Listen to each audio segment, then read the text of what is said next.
दुनिया की सबसे ताकतवर आर्मी आज एक ऐसी जंग में फंस चुकी है जहां हमला तो वो जरूर कर रही है, लेकिन जीत जो है वो दुश्मन तय कर रहा है। आज हम बात कर रहे हैं अमेरिकी राष्ट्रपति जो बार बार ऐलान कर रहे हैं कि वो युद्ध जीत चुके हैं, लेकिन ग्राउंड रियलिटी की अगर बात करें तो बिल्कुल ही अलग है। यह कहानी एक ऐसे युद्ध की है जहां दुनिया की महाशक्ति एक छोटे से देश के सामने बेबस नजर आ रही है। इस प्रेजेंटेशन में हम समझेंगे कि कैसे ईरान ने असमित युद्ध से अमेरिका को उसी के खेल में मात दे दी है, और सबसे जरूरी बात करेंगे कि डेविड बनाम गोलियत की जंग की आपकी जेब और पेट्रोल के दामों पर क्या सीधा असर पड़ेगा, अर्थात इस जंग से हमारे ऊपर क्या फर्क पड़ेगा, हमारे पेट्रोल के ऊपर, गैस के ऊपर, तेल के ऊपर, उस पर भी आज हम बात करने वाले हैं। तो सबसे पहले बात करते हैं कि आज के वीडियो के हमारे कौन कौन से टॉपिक हैं।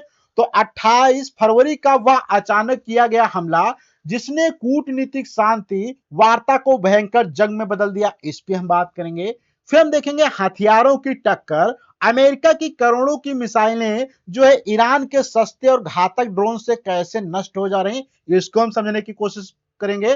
फिर हम देखेंगे ईरान का मास्टर स्ट्रोक अर्थात स्टेट ऑफ हार्मोज का इस्तेमाल कर युद्ध को एक वैश्विक जो है आर्थिक नोटबंदी में बदल कैसे सकता है, और हम देखेंगे इस वैश्विक शतरंज का लोकल इंपैक्ट, यह जंग आपके घर के बजट और पेट्रोल पंप के मीटर को कैसे तेज कर रही, इसको भी हम समझने की कोशिश करेंगे। तो सबसे पहले बात करते हैं कि ये कहानी जो शुरू होती है वो 28 फरवरी के उस धोखे से शुरू होती है जब शांति वार्ता के बीच जो था अमेरिका ने अचानक हमला कर दिया। अब जैसे ही अमेरिका ने अचानक हमला कर दिया तो ओमान की मध्यस्थता में न्यूक्लियर प्रोग्राम पर बातचीत चल रही थी। एक्चुअल में क्या था, न्यूक्लियर प्रोग्राम पर जो था ओमान में जो है बात चल रही थी, लेकिन अगली मीटिंग से ठीक 2 दिन पहले बम वहां पे गिरा दिए गए। पहले ही 24 घंटे में अमेरिका और इजराइल ने मिलकर ईरान के 1000 से ज्यादा सैन्य ठिकाने तबाह कर दिए। आप समझ सकते हैं अमेरिका और इजराइल दोनों मिलकर ईरान के ऊपर जो था 1000 से ज्यादा उनके सैन्य ठिकानों को बर्बाद कर दिए। वहीं पे ईरान को इससे पहले भी बातचीत के नाम पर ऐसे ही धोखे दिए जा चुके थे, इसलिए उसने इस बार आर पार की जंग का कड़ा फैसला कर लिया, क्योंकि बार बार ईरान को ऐसे ही जब बातचीत की जाती थी फिर भी उसको धोखा दिया जाता था। तो इसलिए ईरान ने इस बार सोचा कि चलो आर पार की जंग ही हम कर देते हैं, और इसका उसने ऐलान कर दिया। आज अमेरिका जो है सीज फायर अर्थात शांति के लिए प्रस्ताव भेज रहा है, अर्थात अमेरिका चाहता है कि शांति कर ली जाए, अब युद्ध ना किया जाए, लेकिन ईरान का साफ स्टैंड है कि अब कोई बातचीत नहीं होगी, अब बस यहाँ पे युद्ध ही युद्ध होगा। आप थोड़ा सा आगे बात करें तो अमेरिका ने सोचा था कि वो अपनी महाशक्ति के दम पर ईरान को कुछ ही घंटों में घुटनों पे ला देगा, ऐसा अमेरिका सोच के चल रहा था, लेकिन ऐसा बिल्कुल भी नहीं हुआ। 2 हफ्ते के भीतर अमेरिका और इजराइल ने 850 से ज्यादा शक्तिशाली जो है यहाँ पे टॉम हॉक मिसाइल ईरान पर दाग दी, अर्थात तो इजराइल और अमेरिका ने बहुत से ज्यादा मिसाइलों को ईरान के ऊपर दाग दिया।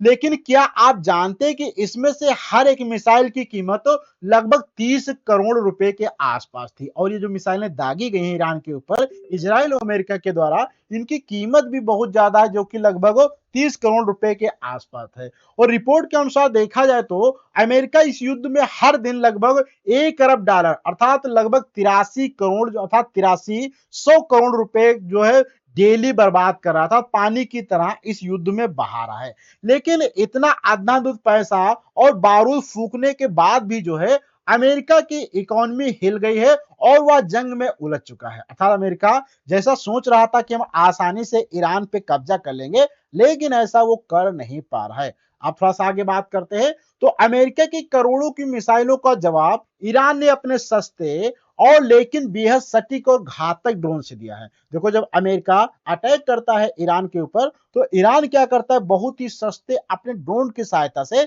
इनका मुकाबला करता है। कैसे करता है, ईरान ने खाड़ी देशों जैसे कि कुवैत हो गया, कतर हो गया, बहरीन में मौजूद अमेरिका के 13 से ज्यादा सबसे मजबूत सैन्य ठिकानों को जो है मलबे में तब्दील कर दिया। वहीं पे आज हालात इतने खराब हो चुके हैं कि हजारों अमेरिकी सैनिकों को अपने सुरक्षित वेश छोड़कर होटलों में जाकर छिपना पड़ रहा है, क्योंकि अमेरिकी बेस जो थे उसको ईरान ने भी तबाह किया। इस कारण से वहां के हजारों सैनिक जो है सुरक्षित जगह पे होटलों में जाकर छिप रहे हैं। दुनिया की सबसे ताकतवर सेना आज होटलों के कमरों में जो है वर्क फ्रॉम होम मोड में युद्ध लड़ने को मजबूर है। आप समझ सकते हैं कि अमेरिका की इतनी पावरफुल सेना होने के बावजूद भी आज होटलों के अंदर जाके छिपी है। वहीं पे ईरान ने साफ और अल्टीमेटम दे दिया है कि जिस भी होटल में अमेरिकी सैनिक रुकेंगे वह हमारा अगला सीधा टारगेट बनेगा। और उनका कहना है कि अगर होटल में भी हमें मालूम हो गया कि कहां पे टिके हैं तो हम उस होटल को भी सीधा टारगेट कर देंगे।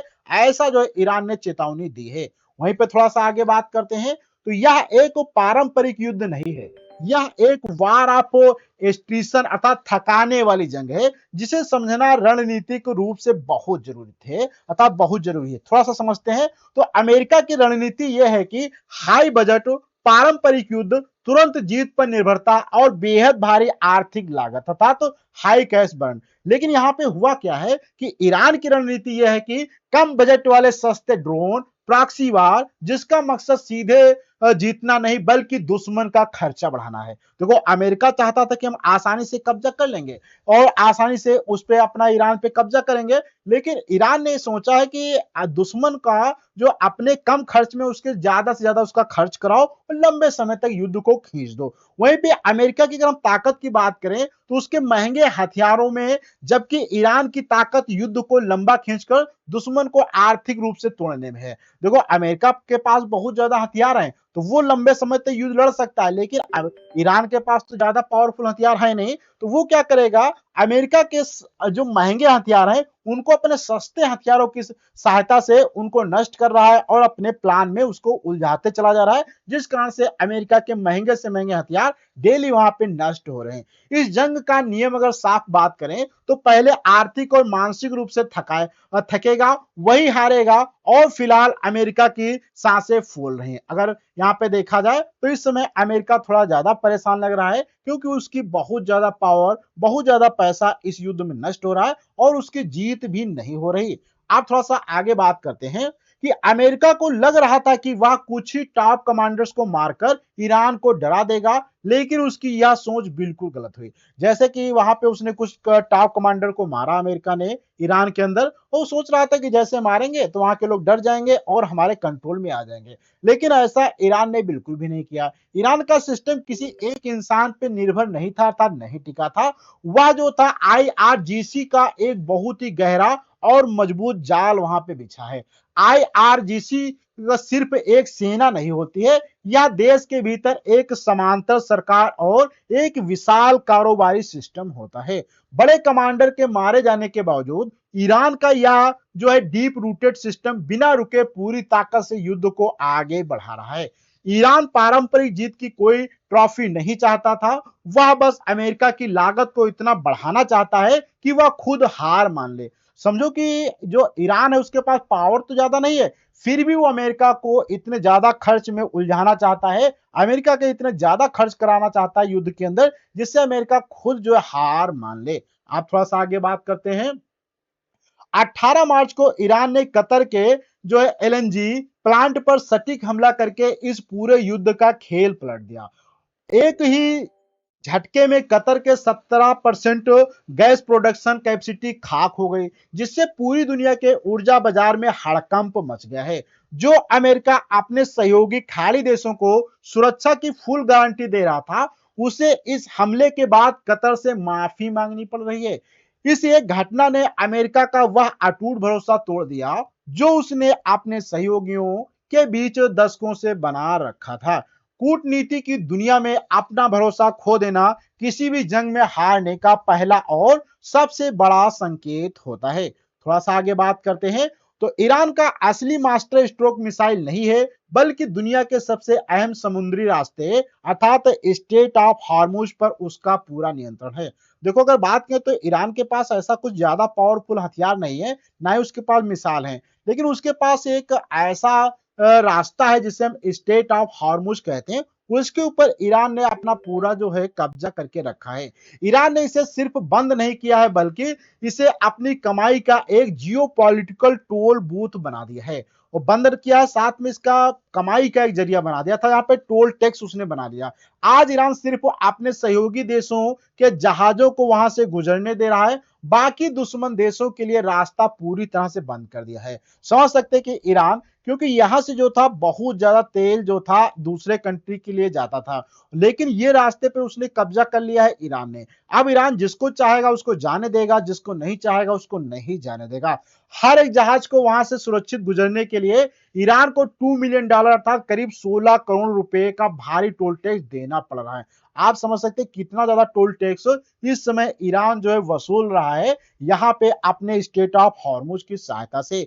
बम बारूद की इस बेतहास जंग में यह समुद्री नोटबंदी अमेरिका के लिए सबसे बड़ा और महंगा सिरदर्द बन गया है।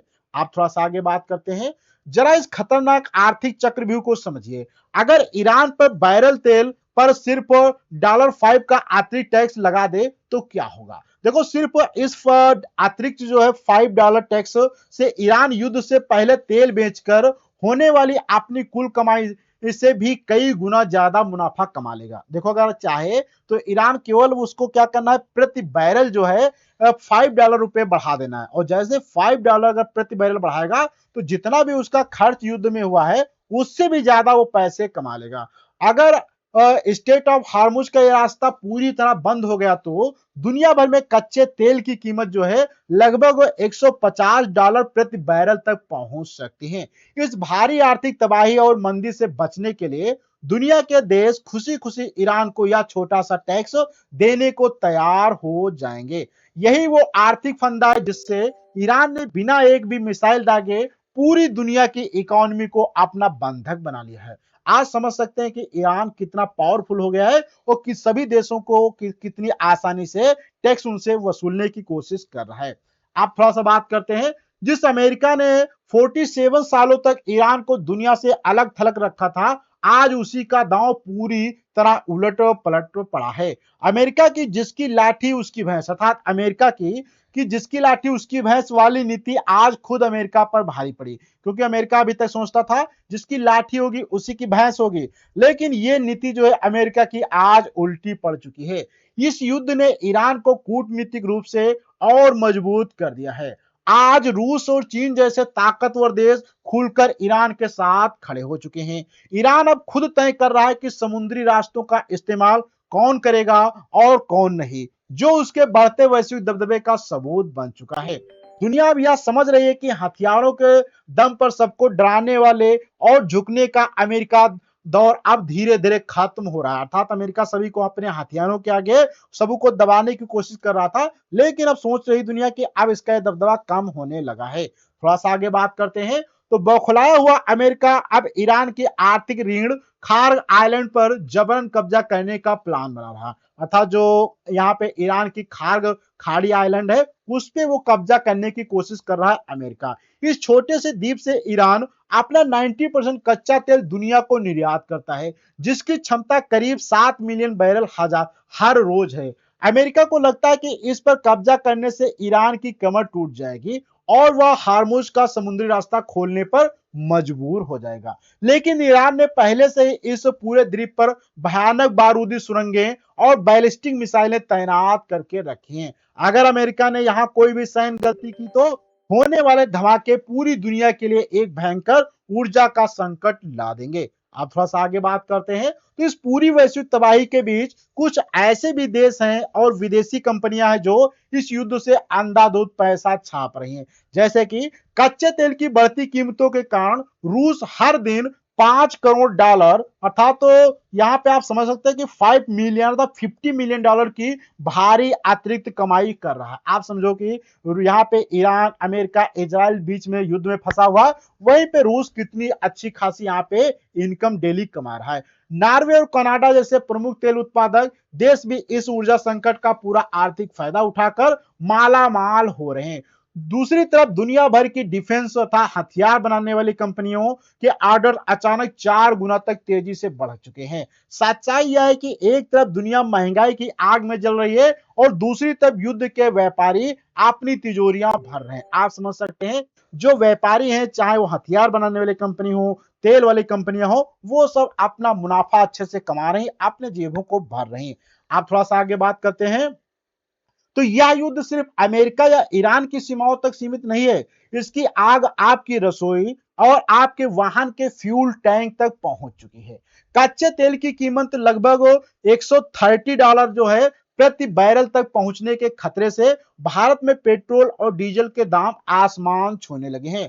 बाजार में डर फैल गया है कि हमारे पास सिर्फ 60 दिन का तेल भंडार बचा है, जिससे आम जनता में भारी पैनिक हो चुका है। लेकिन ट्रांसपोर्टेशन महंगा होने से एयरलाइन टिकट, खाने का तेल और रोजमर्रा की हर वो चीज महंगी हो रही है जो ट्रकों से हमारे शहर आती है। यह भले ही एक ग्लोबल शतरंज की बिसात है, लेकिन इसकी असल कीमत एक आम हिंदुस्तानी सीधे अपने जेब पर देख चुका है या चुका रहा है। आप थोड़ा सा आगे बात करते हैं।